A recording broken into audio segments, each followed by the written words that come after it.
Say hello to the camera, kitty. Just came back from Kingston, Rhode Island, isn't that right? What's going on, everyone? Just got back from a 2-hour-long trip to go pick up these random PC parts on Facebook Marketplace, and I think this was probably worth the trip. So I woke up unusually early on a Saturday at 6 a.m. and I happened to find this ad right before people started going crazy messaging him.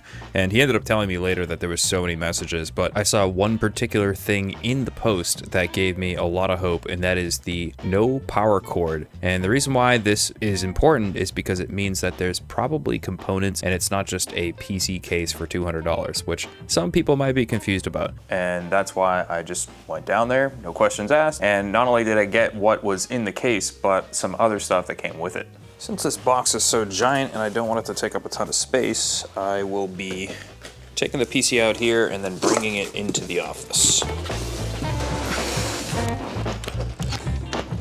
Now what you see right here, I already opened this box. When I got there, there's an RX 580 in here. I believe that this card is right here. So if my son here lets me open this up, you can see a little bit of what's inside. Just based on the two boxes we have here, I'm going to make a guess and say that this is probably a 5700X. There is not a 5700X in here. I was told it was a Ryzen 3. Let's try to get this thing out of here.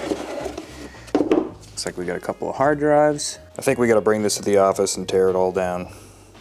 All right, so I think I know why this was probably so cheap, or the person got rid of it. It doesn't actually post, but the reason it's not posting could be something pretty simple.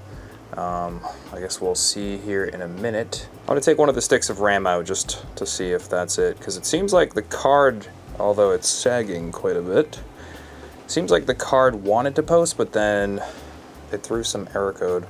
Let me try taking out one stick of RAM and we'll see what happens. This board's kind of funny. It has a clear CMOS right here. I've actually never seen this board before either. BioStar is not a brand I'm familiar with really, so this was a first for me, but this is the X470 GT8 Racing. So I'm gonna go with this stick. We'll just start with one and we'll see if it posts. We're looking for a post on that screen there. I'm waiting for a monitor arm to come in, but that will be the new testbed screen. All right, so I think this is probably having a RAM problem. And the reason why I'm saying that is because I found these two other sticks in the bag that I picked up with all the other parts. I'm not sure what's going on. Maybe he bought another set of memory or something like that. I just moved it into the opposite slots. So I'm gonna try one more time because the last thing didn't work, and we'll see what happens in the opposing slots. So right now the RAM is in B1, which is not the correct slot, but we'll see if it boots anyways, because it doesn't seem to be booting in A2 or B2. So there was no intention of turning this into a boot or blue screen episode, and you'll see in a minute here the fix was quite simple. All right, again, it wasn't posting, so now we're just gonna try the first slot here. This will be the last slot. So at first glance, you can't see how much dust is in here, but there's a lot of dust in these slots, and I think that that's what's causing the issue. There you go. This is a pretty strange BIOS. There's literally no area that's telling me what any of this stuff is. I can't click here. We don't see any CPU model, so. All right, everybody, I put the RAM back in the proper slots. Let's see if it'll post. I blew it out a little bit. Nice. All right, we got a post. Let me see. What do we got here? A 5700X, 8 core, 32 gigs of RAM, not bad. Oh, looks like it's booting into Windows too. And there is a person's name on there. I am not gonna show you, I will blur that out. So Fantex really does a cool job, and look how sick the back of this case looks. You have your little 2.5 SSD tray, and there's a glass cutout. This PC is really dirty, so we will be cleaning this up. Also, 600 watts EVGA power supply is a little bit on the low side for that 7800 XT combo. It'll work, it's just pushing it really close to the edge. So now this guy seems to be quite into storage. I have two other hard drives that came with this on the outside of this case, and I can tell that there's a few, let's see, what do we got here? 2 terabyte SATA disk. This is awesome. And then we have 2 more hard drives. I have no idea how big they are. We're gonna check that in just a second. So this is pretty interesting. I don't know how to get this apart. It seems like they're wedged together in some way or another. All right, so these were the two that were free floating around in that bag, which is a little concerning. You have a 1.5 terabyte, and then this seems to be a 500 gigabyte. So these are gonna be quite old. We got a 2 terabyte SATA drive, then we have a 1 terabyte Western Digital, and lastly, check this out, an 8 terabyte Axios drive, which is a pretty nice drive from Seagate. Wow, pretty decent here. Also, check this out, guys, too. This came with everything that you need for this PC case. I mean, all the parts, all the drive bays, all sorts of things in there. The screw box kit, like everything is here. There is a keyboard, really crappy keyboard, but what are you gonna do? Freebie. Now to see what's in these boxes. So this is obviously the 5700X. They probably replaced this. So we got an AMD cooler, and we have a 2200G. Nothing to write home about.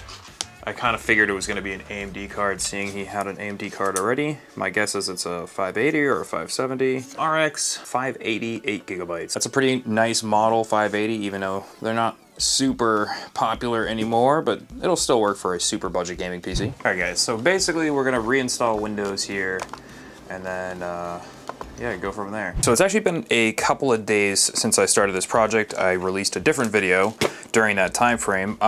So we're going back to it, and I figured since we have all the accessories and everything for this pretty expensive Fantex case, that I'm gonna keep that for myself or a future project. Courteous of Minh, he brought me over a NZXT. This is the H7 Flow. So the idea is we're gonna be moving all the parts into this case. This dog was not happy with me.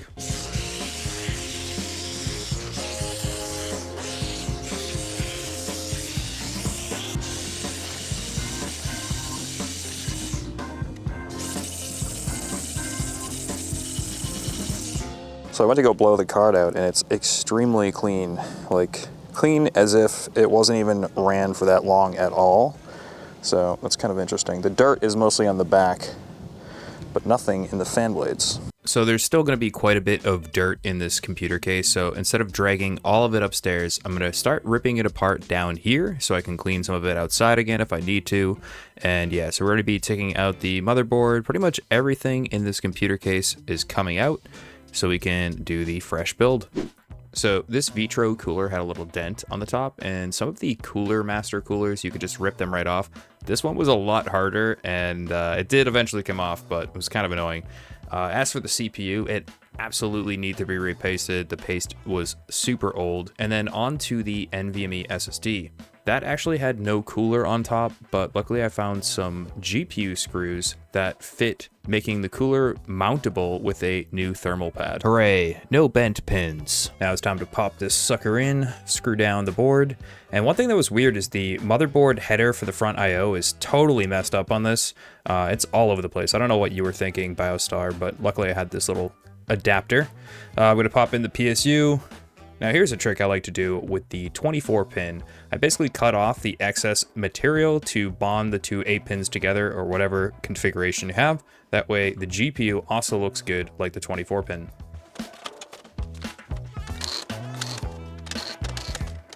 Now it's time for arguably the most expensive part of this entire hunt. There's this funny little trick in this case. There you go. This card sags worse than any card I've seen sag in a long time. Before I tighten it down, we have this little kit here to see if I can get it to go back up. All right, I think that looks pretty good. Let's see if it turns on.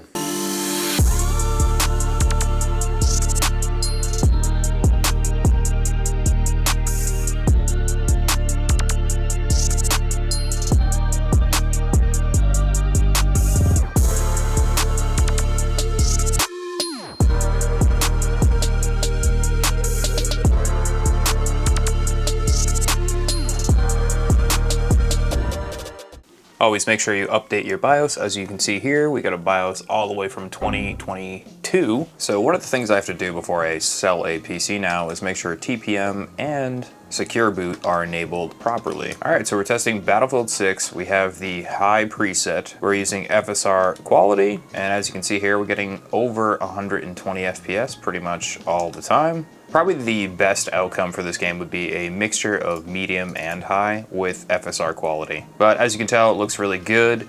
The frame time graph is absolutely excellent, and the twitchiness of the game feels really good. I have this one other section I recorded so poorly I didn't realize the camera was super blurry, but check this out, it's kind of funny. Oh.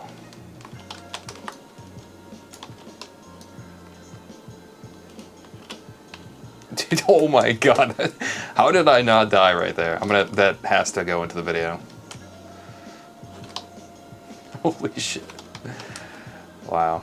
So let me know what you guys value this PC at, because a lot of my friends locally who sell PCs were kind of annoyed with me. I posted this for $750. I got a couple messages from friends like, why are you doing this to me? I thought it was an okay deal. And yeah, so the system already sold. Here's a quick little interaction. Is there any games you're playing? This is my first time around. I mostly bought the thing so I could play Need for Speed Most Wanted from back in the day. Oh, wow, okay. I sold my PS5 the other day. This will like blow the doors off that. Oh yeah, I was reading like, yeah, some people go crazy with like the 4K, but I'm like, yeah, I'd rather buy something, like I don't want to go. Thanks again, buddy. Any questions, yeah, let me know. You have any questions? Yep. Yeah, any different? Yeah, it should be a pretty smooth. Review, of course. Oh yeah, thanks man, appreciate it. All right, dude, take it easy. You too. So I think it's pretty obvious I didn't maximize my profits here, but think of all the things we got. We got 8 terabyte hard drive, 1.5 terabyte hard drive, 500, 2 terabyte SSD, 1 terabyte NVMe. We have that case back there still. I have a couple extra parts that came from this whole deal, like the RX 580, the 2200G, 16 gigs of RAM. Actually, check out this keyboard I just finished up. So this was the keyboard it came with, and I just put some nice retro keycaps on it. I'll use it for something at some point. There were obviously a few caveats like troubleshooting the motherboard and the weird RAM issue, but overall this deal was absolutely insane. And again, this is really why you should hunt stuff if you can, if you have the means to do it, because you might end up with something really nice like this. Not only that, the customer was extremely happy with the price because I did underprice it according to the market. I know the CPU is a little bit older, but the GPU still is going for like $450 US in the United States. If you add up all those extra parts, the fans, the cooler, the motherboard, the CPU, the RAM, you're not going to be able to build that machine unless you're really, really penny pinching and hunting around. So, got pretty lucky on that end. I've been putting it in the video a little bit more lately, but yeah, feel free to drop a like, subscribe, and all that good stuff. And I'll see you guys in another video. Bye.